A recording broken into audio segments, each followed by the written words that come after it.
Hi everyone, and welcome to the Generalist, where security practitioners come to look beyond niches, silos, egos, and hopefully build their competence and credibility. My name is Ilya Umanskiy. I was hoping very much to close this year on a positive note. And there's a ton of positive stuff, don't get me wrong. I would say personally and professionally, it's been a very good year. Stressful, but good. But I can't leave aside or move away from one topic that recently hit the news. And that's because my kids go to school and because they're teenagers, both of them. And they're going to be, at some point, asking questions that I hope to have answers for. So, what struck me is how quickly we all moved on with our day after yet another terrible tragedy that took lives of 4 innocent children in our school. So, and this, I say our, it's because at the end of the day, we're all responsible. We're not just sitting and looking after our backyards, and if nothing happens in our backyard, it's a free pass. And particularly those in our industry that are directly responsible for protection of this very, very important asset, our children. So lots of thoughts went through my head. At first, I started thinking about how is it possible that in 2021, end of 2021, schools in general, and particularly in the United States, continue to get such terrible advice about protection of children. Now, don't get me wrong, there is a lot of advice, and maybe some of it is decent, but at best it's inconsistent, and it certainly doesn't address the current situation. And the situation is not getting any better, if anything, because of how we're now affected by the pandemic, by the social emotional impact, which during normal times, whatever you consider normal, is also concerning. But during these times is probably exacerbated. And so I thought about a few comments that I've seen online from practitioners talking about, the need for better threat management, the need for more active shooter training. And I couldn't help but think that all of that is probably 100 steps before or after what needs to be actually done. It's all good to have threat management planning and to some extent some sort of training. I'm not a big fan of current active shooter training. I can record a separate conversation about it. Probably I will. But what I'm concerned about is that when we as practitioners offer our opinions about how school buildings need to be protected, we are thinking too narrowly. We are, together with the rest of the community, standing at the main door of the school building. And this is where we're making a critical professional mistake. The protection of our children, first and foremost, starts at home. And on the one hand, someone will say, well, what business do you, Ilya, or anyone as an outsider has affecting how children are protected and how they're coached, educated by their parents at home. True, but these children go to school and they mix in with other children, and they are subject to certain educational standards. And all of that, considering their social emotional development, all of that considering what kind of character they bring to the school, what kind of character they develop at school.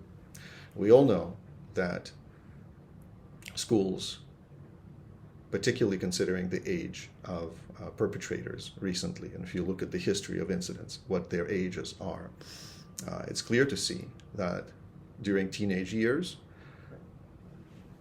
the brain is affected by like a very, very high pace of development. And at the same time, it's also affected by a lot of negative noise. Noise coming from peers, noise coming from adults, and noise coming from the sense of this limbo. Am I an adult? Am I not? I have tons of questions that I don't have answers for. How should I behave? Do other people like me? So all of those things are present and have been present for years and years. But now there's also social media. And there is no consistent policy in schools to coach children, educate staff, educate parent communities about ways of dealing with the way social media impacts a young person's mind, teenage mind. The Center for Humane Technology has already provided quite a few tools and conversations on that topic, so I won't dwell on that. Please just have a look at what they say.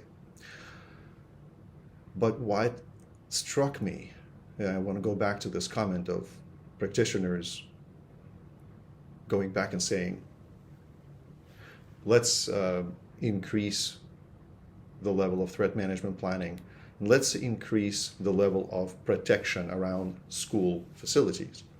Well, there is a fundamental concept of deterrence, detection, and delay that screams at us and tells us that we're completely wrong if we are assuming that protection starts at the door of the school. Because by the time a threat actor reaches your door, in most cases, they will be able to inflict some sort of trauma. They may not be able to shoot up the school, but there will be trauma. We know this from the history of incidents. So what are we doing? Very little. We're continuing to ignore the fact that there needs to be better consistency of parent outreach and teaching parents how to be parents. There are multiple programs. I have been subject to one, voluntarily participated. It's called Active Parenting. It's basically a model for how to mitigate and prevent conflicts with your children. And those conflicts, they could be very trivial. Okay, what kind of clothing are you wearing today? And let's say we're in a disagreement, right? What language, what behaviors, what positive reinforcement we can use to mitigate children's anxiety, their stress, and these negative behaviors. Because what happens, and you can see from multiple incidents in schools, that these behaviors are not a product of momentary snapping. These behaviors have been compounded year after year.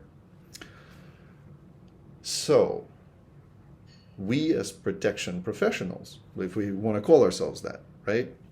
I still believe, like I said, we're a trade. So we probably need to up our game quite a bit. We, in the security industry, shouldn't be passive observers. And we should reflect on our own actions. And what have we been doing to engage with the school communities to help them understand, both, by the way, the faculty side and the parent side, and also the children. What have we been doing? We are the ones that hold, hopefully, some of the answers to how to address these these terrible tragedies and prevent them from happening in the future. But we're not the only ones, of course, right? But if we continue to talk about protection at the door, you can see what's going on. You can see that that doesn't work. Protection starts at home, and protection starts with early warning signs. Protection starts with being able to actively monitor how children bring, what kind of character children bring to school environments, and looking for early signs of anxiety, stress, depression. Okay? And schools clearly don't have sufficient training and resources to be able to accommodate this type of early warning system. So we as security practitioners shouldn't be concerned about protection at the door. We should be thinking about new ways and helping school communities and parent communities to understand what those early warning signs are. The first article that I have seen that used the word leakage appeared after this latest tragedy. I have not seen articles in wide public circulation that discussed the word leakage. And it's 2021. And so even that article didn't really do justice to how to implement, how to think about this method of recognizing early warning signs, early behavioral signs from kids in distress. So I think instead of spending more and more dollars on these bells and whistles, namely reinforcement of school facilities and training that makes kids more scared, and faculty as well, or lobbying for bringing weapons, having adults bring weapons into schools. Can have a separate conversation about that, because I challenge most people who carry weapons to prove to a wider community that they're a good shot. And how many times, once you get a license and carry, how many times do you go and recertify? For some people, it's a sort of a lifestyle, and they're exceptionally good at it, no doubt. That's just some people. I don't believe that it's a wider community. And a lot of people have overconfidence. We humans have this bias, have this problem in our brain, overconfidence about our ability. So please consider that protection of schools doesn't start at the school property. It starts at home.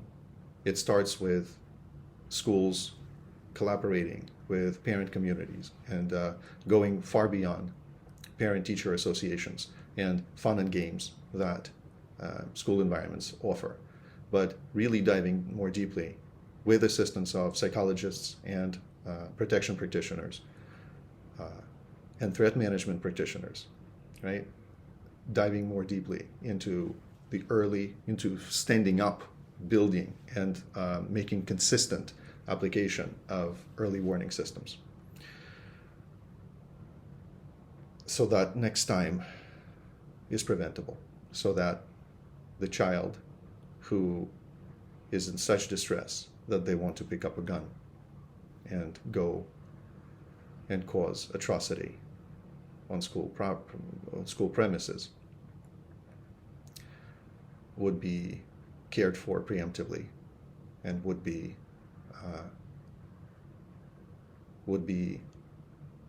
shown grace and kindness to, so that they understand that they could be a useful member of our society, that they don't have to cause violence onto others, that they are loved, that they belong, and that they will be cared for, no matter what their emotional situation is, and they will be given a good platform to feel safe and to feel that they're a member of the wider community, that they're not ostracized. So, I want you to think about it, because we as practitioners in security often talk a big game about how we can advise in general and how we can advise education facilities in particular.